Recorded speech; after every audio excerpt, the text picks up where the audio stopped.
Okay, good morning. Yeah. If you want to truly understand a city, don't look at its skyline or don't look at its GDP. Instead, look at how it treats the lives that roam namelessly through places humans think they own completely. Every Indian city has them. Street dogs.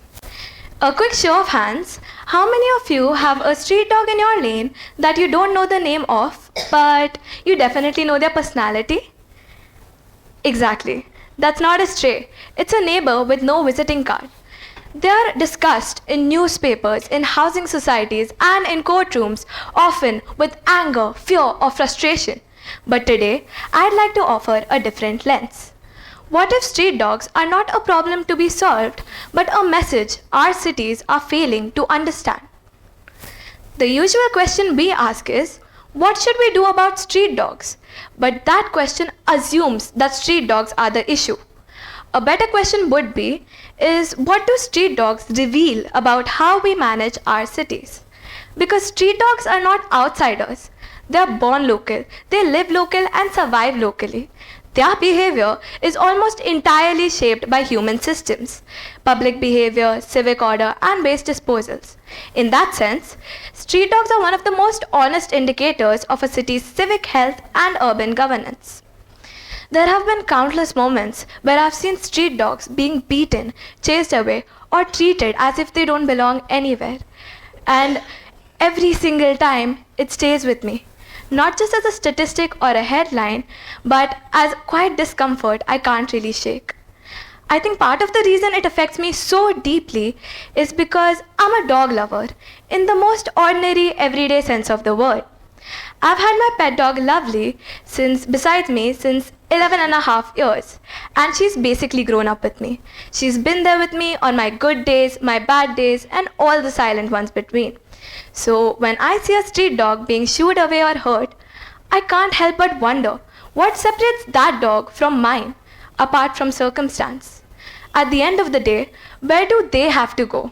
What voice do they have to explain themselves, to defend themselves, or to ask for patience over punishment? My dog has a home, a name, and people who speak for her when she can't. Street dogs don't have that privilege.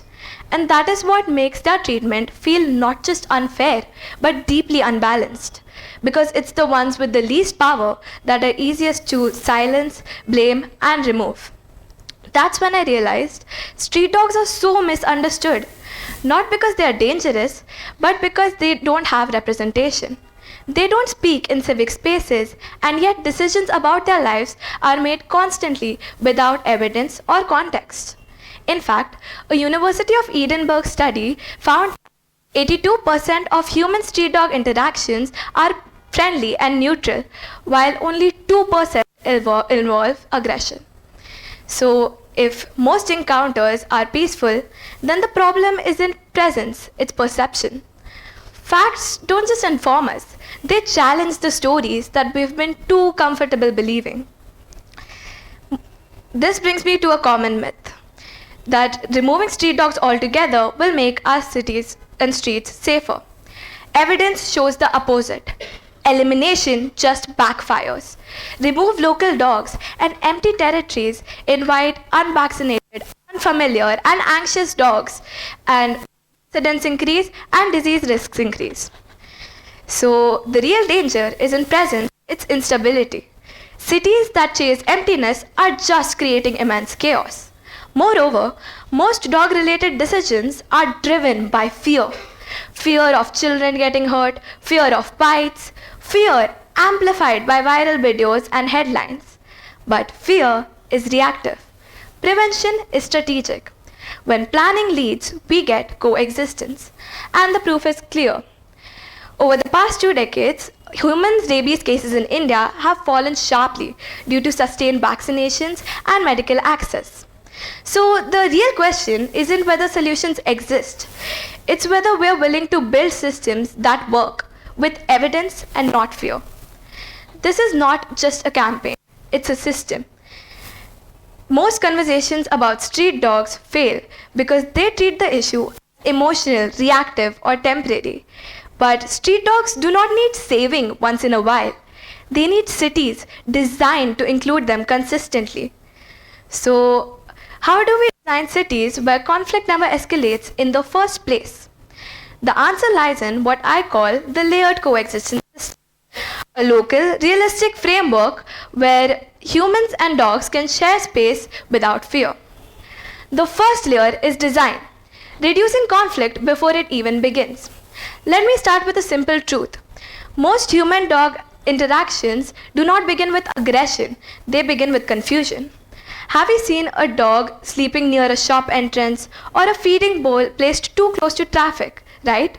Or even a child running suddenly and a human shouting first and understanding later.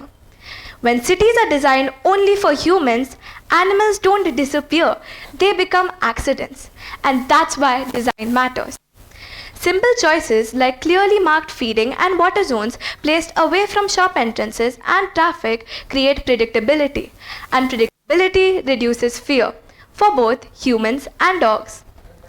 Shaded resting spaces under benches, trees, and public structures might seem insignificant, but heat stress is a major contributor to irritability and defensive behavior. So designing for rest is designing for calm. Even something as simple as color-coded collars can change behavior. Not the dog's, but ours. Because when people know that the dog is vaccinated and sterilized, uncertainty disappears. And fear thrives when unfamiliarity exists.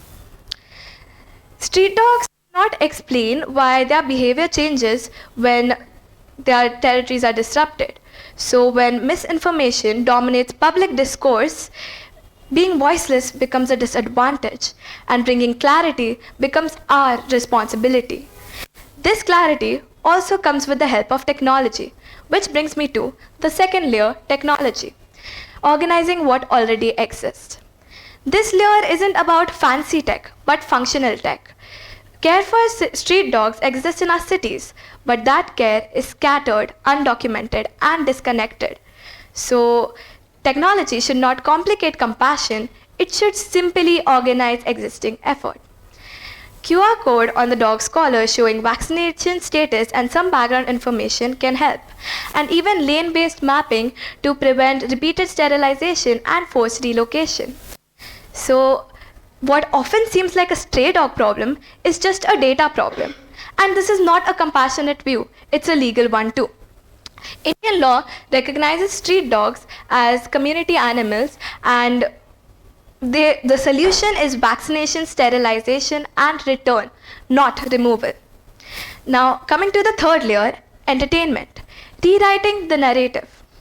Most people don't fear dogs, they fear the stories they've been told. A dog without a name feels dangerous, while a dog with a story feels familiar. One dog, one lane, one story. And even posters, murals, and short reels can help familiarity replace fear. Data informs the mind, while stories move the heart. It makes you feel connected to the dogs on a personal level. By this layer, we do not remove what we understand, but we remove what we fear. The fourth and the final layer is community, shared responsibility without pressure. Systems often fail when responsibility falls on one person, so this model spreads it without the pressure. One lane, one guardian. Not an owner, not a hero, just a coordinator who connects residents, vets, NGOs, and local authorities. Gentle civic education makes a difference too.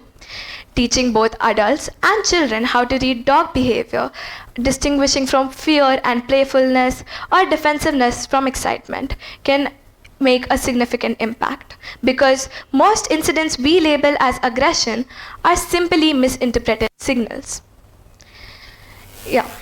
Coexistence doesn't need heroes, it needs structure, because dogs reflect their environments. So calm and predictable humans create calmer dogs too, while chaos breeds anxiety and defensive behavior. Therefore, aggression is rarely innate, it is frequently learned. Dogs, like humans, can are shaped by their circumstances. No dog is inherently dangerous.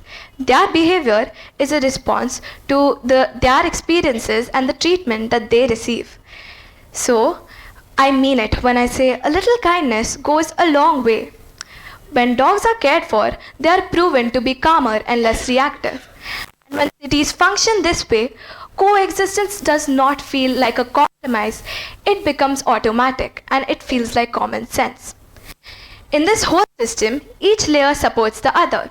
Community sustains the system, technology creates clarity and trust, entertainment reshapes perception, and design reduces daily friction.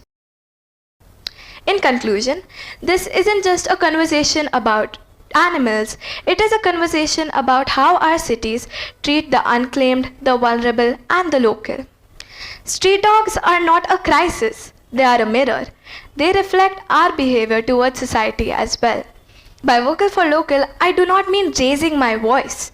I mean raising clarity, shifting the conversation from removal to responsibility.